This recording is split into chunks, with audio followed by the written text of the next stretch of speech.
Hey guys, எல்லாரும் எப்படி இருக்கீங்க? உங்க எல்லாருக்கும் கதை பிடிச்சிருக்குன்னு நம்புறேன். இப்போ ஸ்கிப் பண்ணாம தொடர்ந்து நாம கதை போட்டுட்டு இருக்கோம்.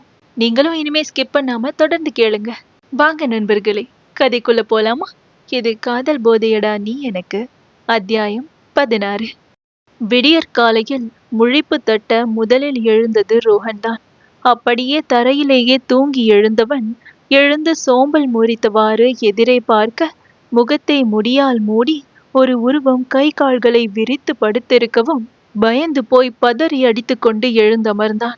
பின்னரே அந்த உருவத்தை உற்று பார்த்தவனுக்கு இரவில் நடந்தது அனைத்தும் நினைவுக்கு வர, நேரத்தை பார்த்தவனுக்கு இன்னும் சற்று நேரத்தில் வீட்டில் உள்ளவர்கள் எழுந்து விடுவார்கள், வேலையாட்களும் வந்து விடுவார்கள் என்ற பதற்றம் தொற்றிக்கொண்டது.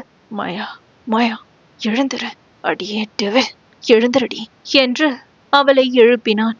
கைகளை உயர்த்தி சோம்பல் முறித்தவாறு எழுந்து அமர்ந்தவள் கண்ணை திறந்து எதிரே இருந்த தன்னவனை பார்த்து, நீ என்ன ரொம்ப படுத்துற ரூஹி, என்ன இப்போ? எனக்கு கொஞ்ச நேரம் தூங்க விடுறா என்று விட்டு மீண்டும் கண்களை மூடிக்கொள்ள, அப்போதுதான் அவளுக்கும் ஏதோ ஒன்று உறுத்தியது. பட்டென்று கண்களை திறந்தவள் எதிரில் உக்கிரமாக நின்று கொண்டிருந்த ரோஹனை பார்த்து அதிர்ந்தே விட்டாள். நான் நான் எங்க இருக்கேன்? என்னை என்ன பண்ண? நீ நீ என்ன என் பக்கத்துல இருக்க என்று அங்குமிங்கும் கண்களை சுழல விட்டவாறு மாயா பதற்றமாக கேட்க, அவள் கழுத்தை நெரிப்பது போல் பல்லை கடித்து கொண்டு பாவனை செய்தவன், என்னடி, என்ன பார்த்தா உனக்கு கேனைய மாதிரி இருக்கா, இல்லைன்னா இழிச்ச வாய மாதிரி இருக்கா? பைத்தியக்காரி, ஏண்டி ஏன் இப்படி என்ன பாடாப்படுத்துற என்று முறைத்தவாறு கேட்டான். இவளோ அசடு வழிந்தவாறு, ரோஹி, என்ன நடந்துச்சுன்னு சத்தியமா ஞாபகமே இல்லை. ஆனா நீ ரொம்ப குஷ்டத்துல இருக்குன்னு மட்டும் புரியுது. இதெல்லாம் பேச இப்ப எனக்கு நேரம் இல்லை, இதெல்லாம் ரொம்ப வலிக்குது, ஒரு காஃபி கிடைக்குமா என்று அசால்ட்டாக கேட்க, அவளை ஏகத்துக்கும் முறைத்து பார்த்தவன், ராட்சசி, இதுக்கு பேரு ஹேங் ஓவர். ரொம்ப தலைவலிக்குதோ? குடிகாரி, எழுந்துருடி, இன்னும் கொஞ்ச நேரத்துல எங்க வீட்டுல உள்ள எல்லாரும் வந்துருவாங்க, அதுக்குள்ள இடத்த காலி பண்ண, கிளம்பு என்று கூறியவாறு அவள் கையை பிடித்து தர தரவென இழுத்துச் சென்றான். கதவை திறந்து வெளியில் எட்டி பார்த்து யாரும் இல்லாததை உறுதி செய்தவன் அவள் வெளியேற வாசல் கதவின் அருகே அழைத்து வந்தான். யாரேனும் வருகிறார்களா என்று கண்களை சுழல விட்டு பார்த்தவாறு, கமான், சீக்கிரம் போ, சீக்கிரம் போடி, இந்த பக்கமா போ என்று அவன் அதட்ட, அவளோ உதட்டை பிதுக்கி பாவமாக முகத்தை வைத்துக்கொண்டு அவனை பார்த்தாள். மாயா பாவம் இல்லையா? வீட்டுக்கு வந்தவங்களுக்கு காஃபி கொடுத்து அனுப்புறது தானே நம்ம பாரம்பரியம். இப்படி பண்றிய ரூஹி, என் மேல உனக்கு பாசம் இல்லையா என்று சென்டிமெண்டாக மாயா பேச, அவனோ அவள் பேச்சை காதிலேயே வாங்கி கொள்ளவில்லை. அது சரி, உன்னை லவ் பண்றேன்ல, இதெல்லாம் அனுபவிச்சுதான் ஆகணும் என்று பொறுமையவாறு வெளியேற போனவளின் கையை பிடித்து தடுத்தவன் அவளை உற்று பார்க்க, அவளோ கண்கள் மின்ன ஆர்வமாக அவனையே பார்த்திருந்தாள். அவனோ அவள் நினைத்தது எதையும் செய்யாமல் அவளுடைய ஹூடியின் கேப்பை தலையில் மாட்டிவிட்டு, யா, இப்போ பெர்ஃபெக்ட், இப்ப யாராச்சும் பார்த்தாலும் உன்னை பையனை தான் நினைச்சுப்பாங்க, கிளம்பு என்று அவன் சொல்ல, உதட்டை சுழித்தவள் வெளியேற சென்று பின் திரும்பி அவனை தாவி அணைத்து, ஹாப்பி பர்த்டே ரூஹி என்று விட்டு கன்னத்தில் முத்தமிட்டு வெளியே ஓடிவிட, ரோஹன் தான் உறைந்து நின்று விட்டான்.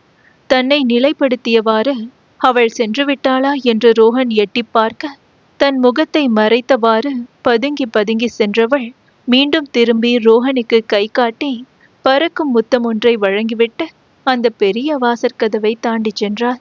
ரோஹனோ அப்பாடா என்று பெருமூச்சு விட்டு கொண்டான் என்றால், அறையில் ஜன்னல் வழியே வெறித்தவாறு நின்றிருந்த ரவீந்திரன் தனக்கு முதுகு காட்டி வெளியேறிய பெண்ணை பார்த்து அப்படியே அதிர்ந்தே விட்டார்.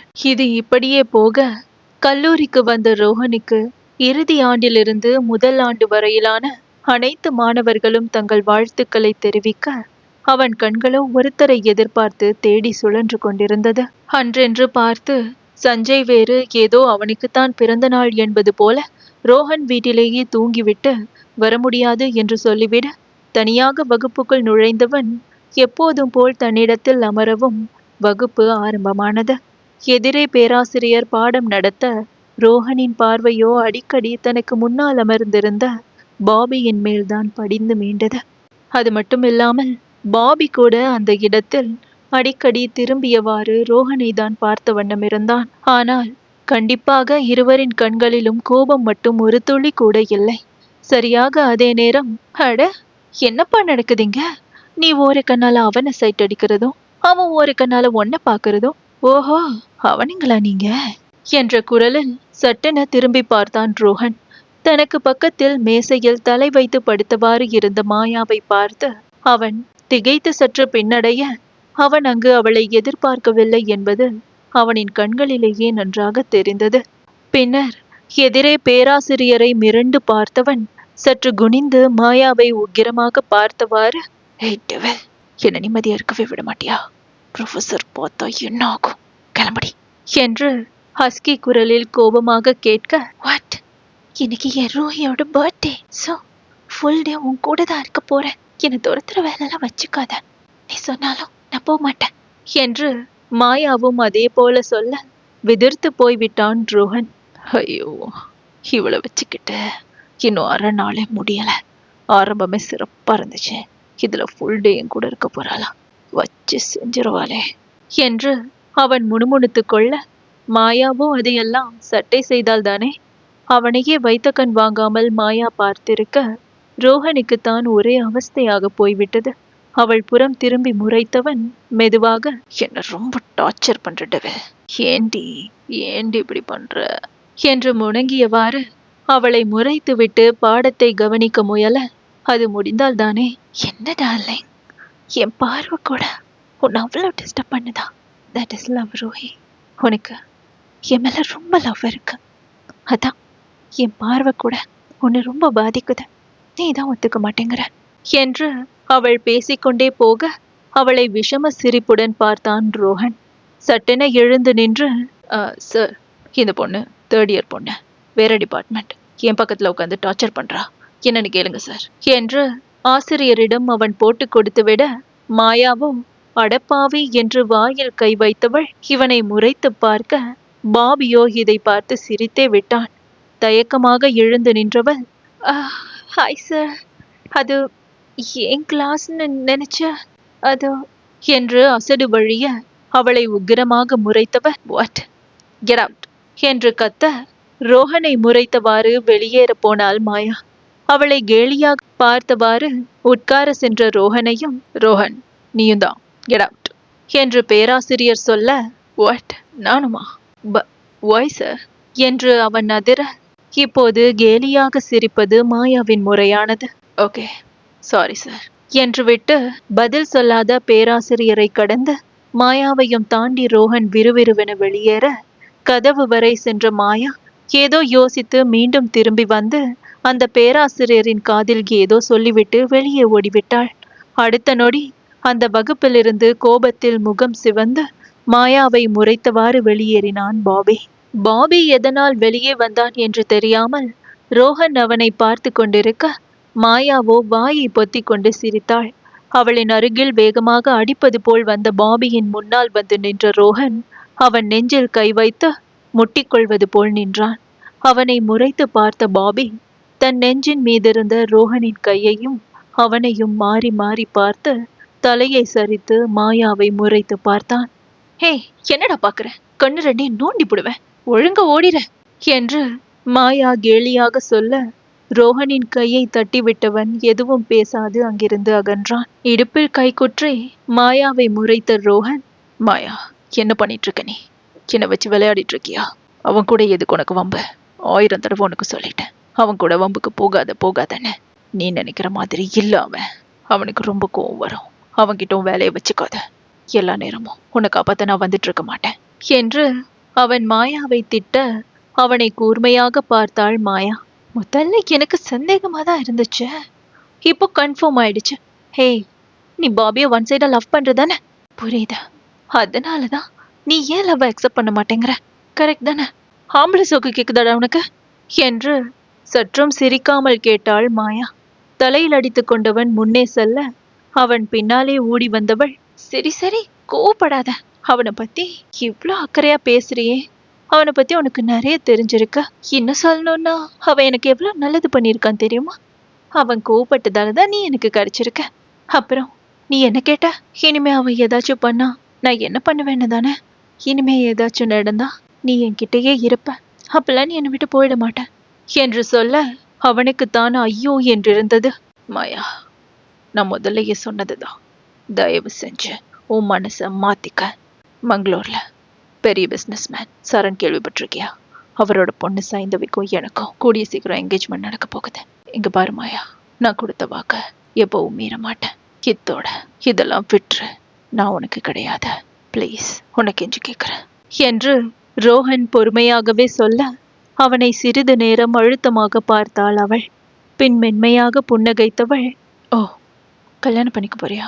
சோ வாட் என்று விட்டு தனது பையிலிருந்து ஒரு கவரை அவன் கையில் திணித்து, you know what Rohi, I'm damn sure உன்னால என்ன தவிர வேற யாரையும் உன் பக்கத்துல கூட அலோவ் பண்ண முடியாது. நீயே சம்மதிச்சாலும் என்ன தவிர எவளையும் உன் வாழ்க்கைக்குள்ள நுழைய நான் விட மாட்டேன். நீ எனக்கு தான். ஸோ பொண்ணுங்க மாதிரி வீட்டுல மாப்பிள்ளை பார்த்துட்டாங்க அப்படி இப்படின்னு என்கிட்ட கதை விடுற வேலையெல்லாம் வச்சுக்காத. அப்புறம் இன்னொரு விஷயம், நானும் மற்ற பொண்ணுங்க மாதிரி இல்லை. ஜாலியா இருக்காளே அப்படியே விட்டுட்டு போயிடலாம்னு நினைச்சிடாத. நீ அப்படியே சொன்னதும் ஓகே பேபி, நீ அவளையே கல்யாணம் பண்ணிக்கோன்னு உன் கல்யாணத்துல சூரிய வம்ச சரத்குமார் மாதிரி என்னால ஜூஸ் எல்லாம் கொடுக்க முடியாத. ரோஹன், உனக்கு பிடிக்குதோ இல்லையோ, நீ எப்பவும் இந்த மாயாவோட ரூஹி தான். விளையாடுறேன்னு நினைச்சுக்காதடா, திரும்ப திரும்ப சொல்லிட்டு இருக்க மாட்டேன் என்று விட்டு அவள் பாட்டிற்கு செல்ல விக்கித்து போய் நின்று விட்டான் அவன். தன் கையில் இருந்த கவரை ரோஹன் பிரித்து பார்க்க அதிலிருந்த ஓவியத்தை பார்த்து வியந்துதான் போனான். ரோஹனும் மாயாவும் ஒருத்தருக்கொருத்தர் மொத்த காதலையும் கண்களில் தேக்கி ரோஹனின் கைப்பிணைப்பில் மாயா இருப்பது போலான ஓவியம் அது. அத்தனை தத்ரூபமாக அவள் அதை வரைந்திருக்க மீண்டும் ஒரு முறை என்ன பொண்ணுடா இவ என்று 10,010வது தடவையாக நினைத்து கொண்டான் ரோஹன். அன்று மாலை கல்லூரிக்கு வராமல் ரோஷினியுடன் ஜோடி போட்டு வெளியே சுற்றி கொண்டிருந்த சஞ்சயை அடித்து மிரட்டி இழுத்து வந்த ரோஹன் அவனுடன் வீட்டிற்குள் நுழைய அங்கே ஹாலில் இருந்தவர்களை பார்த்து யோசனையில் புருவத்தை நெறித்தான். ஹே ரோஹன் கண்ணா, வா வா வா, யார் வந்திருக்கான்னு பாரு. I think you know about him என்று அவனின் தந்தை மானவ் சொல்ல, அப்போதுதான் தன் தந்தையின் அருகில் தன்னையே பார்த்து கொண்டிருந்த தொழிலதிபர் சரணை பார்த்தவனுக்கு தூக்கி வாரி போட்டது.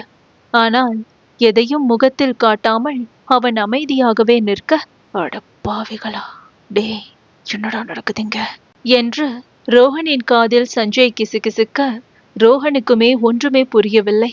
தன் தந்தையின் அருகில் அமர்ந்தவன் வரவழைக்கப்பட்ட புன்னகையுடன், hi uncle, nice to meet you என்று கை நீட்ட அவனோடு கை குலுக்கியவர், nice to meet you, happy birthday Rohan என்று அவனின் தோளை தட்டினார். இவனோ சிநேகமாக புன்னகைக்க, யூ நோ வாட் ரோஹன், என் பொண்ணு அதிகமா யார் கூட பழக மாட்டா. பட் கல்யாண பேச்சு வந்த போல இருந்து மட்டும் உங்களை தான் கல்யாணம் பண்ணிப்பேன்னு ஒத்த கால நின்றுட்டு இருக்கா. ரொம்ப ஃப்ராங்காவே சொல்லிட்டா. உங்களை ஏதோ காலேஜ் கல்ச்சரல்ஸ்ல பார்த்தாலுமே உங்களை ரொம்ப பிடிச்சிருக்கான். எங்களுக்கும் தான். You look so handsome man என்றார் சரண். ரோஹனோ அதற்கும் சிரித்து வைக்க அவனை பக்கத்தில் இருந்து அப்படியா என்ற ரீதியில் பார்த்து பார்த்து வெறுப்பேற்றிக் கொண்டிருந்தான் சஞ்சய். அப்போது சரியாக ஹாய் ரோஹன் என்ற குரலில் நிமிர்ந்து பார்த்த ரோஹன் எதிரே அரக்கு நிற லெஹெங்காவில் தேவதை போல் இருந்த சரணின் மகள் சைந்தவியை பார்த்த, ஹாய் என்று மட்டும் சொல்லிவிட்டு திரும்பிக் கொண்டான். டே ரோஹன், எல்லா இடத்துலையும் பொண்ணு பக்கம் தாண்டா போவாங்க, ஆனா இங்க பையன் பக்கம் வந்திருக்காங்க பாத்தியா, எல்லாம் அதிர்ஷ்டம். உனக்கு பிடிச்சிருக்கல என்று கேட்டு மானவ் சிரிக்க ரோஹனோ தன் தந்தையை கண்ணாலேயே முறைத்தான். சைந்தவியோ அப்பட்டமாக ரோஹனை வைத்த கண் வாங்காமல் பார்த்து கொண்டிருக்க அவனோ அவள் புறம் திரும்பவே இல்லை. டே என்னடா அதெல்லாம், இது மட்டும் மாயாவுக்கு தெரிஞ்சிச்சு, செத்தடானி, ஒருத்தன் நல்லா அடி வாங்க போறான், தேவைதாண்டா உனக்கு. சஞ்சய் ரோஹன் காதில் சொல்லி சிரிக்க அவனுக்கோ காலையில் கல்லூரியில் வைத்து மாயா சொன்ன வார்த்தை தான் ஞாபகத்திற்கு வந்தது. நீ எப்பொழுதுமே மாயாவுடைய ரூஹிதான் என்ற அவளுடைய வார்த்தைகள் இப்போதும் அவனின் காதில் எதிரொலித்து கொண்டிருக்க சிலை போல அமர்ந்திருந்தான் ரோஹன். ஓகே மானவ், கல்யாணம் 1 year கழிச்சு வச்சுக்கலாம். நிச்சயதார்த்தத்தை மட்டும் சீக்கிரமா கிராண்டாவே பண்ணிக்கலாம். என்ன சொல்ற என்று சரண் கேட்க அவரோ ரோஹனை பார்க்க ரோஹனுக்கோ இதில் சுத்தமாக விருப்பமில்லை. ஆனாலும் தன் தந்தை சங்கடப்படுவதை விரும்பாமல் ஒரு தலையசைப்பை மட்டுமே கொடுக்க அவரும் புன்னகையுடன் சம்மதம் சொல்லவும் சஞ்சய்க்குத்தான் மாயாவை நினைத்து யோசனையாக இருந்தது. ராக்கி, நீ தப்பு பண்ற. இதுதான் நல்ல டர்ன். வேணான்னு சொல்றா. ஏன் இப்படி அடம் பிடிக்கிற? இது ரொம்ப தப்பு. அவ்வளவுதான் சொல்லுவேன் என்று ரோஹனை திட்டி முறைத்து விட்டு வெளியே வந்தவன் அடுத்த கணம் மாயாவுக்கு அழைத்து நடந்தது அனைத்தையும் சொல்லியிருக்க, அடுத்து அவள் கேட்ட கேள்வியில் ஆடித்தான் போனான் சஞ்சய். என்ன அண்ணாத்த, அப்ப நீ அங்கதான் இருந்தியா? பஜ்ஜி சொஜ்ஜெல்லாம் சூப்பரா இருந்துச்சா? என்ன கொண்டு வந்தாங்க? எனக்கும் கொஞ்சம் எடுத்து வாயேன் என்று மாயா சாதாரணமாக சொன்னதில் அதிர்ந்தவன், தங்கச்சிமா, உனக்கு கவலையாவே இல்லையா? அவன் என்னடான்னா இன்னொரு பொண்ணை கல்யாணம் பண்ணிக்க சம்மதம் சொல்லிட்டான். ஆனா நீ எப்படி எவ்வளவு சாதாரணமா இருக்க என்று புரியாமல் கேட்டான் சஞ்சய். அவளோ அசால்ட்டாக, சோ வாட், நீ கவலை விடானாத. 10 பேரை வேணாலும் அவன் கல்யாணம் பண்றேன்னு மனவர வரைக்கும் கூட போகட்டுமே. பட் அந்த ரோஹி இந்த மாயாவுக்கு தான். சோ சில் அண்ணாத்த, என்ன மீறி எதுவும் நடக்காத என்று விட்டு அவள் அழைப்பை துண்டித்திருக்க, சஞ்சய்க்கோ மாயாவை எந்த பட்டியலில் சேர்ப்பது என்றே தெரியவில்லை. ஆனால் மாயா அறியவில்லை, தன்னவனை தானே பிரிந்து செல்லும் காலம் அவளை கொஞ்சம் கொஞ்சமாக நெருங்கிக் கொண்டிருக்கிறது என்று. மாயா விளையாட்டாய் நினைத்து கொண்டிருக்கும் ஒரு விஷயம் விபரீதத்தில் சென்று முடிந்தால் அவளால் என்ன செய்துவிட முடியும்? இவள் நினைத்ததற்கு எதிராக ரோஹன் சைந்தவியை திருமணம் செய்து கொள்வானா? அப்படி ஒரு நிலை வந்தால் மாயா என்ன செய்ய போகிறாள்? விடைகள் காண காத்திருக்கலாம் அடுத்த அத்தியாயத்திற்காக.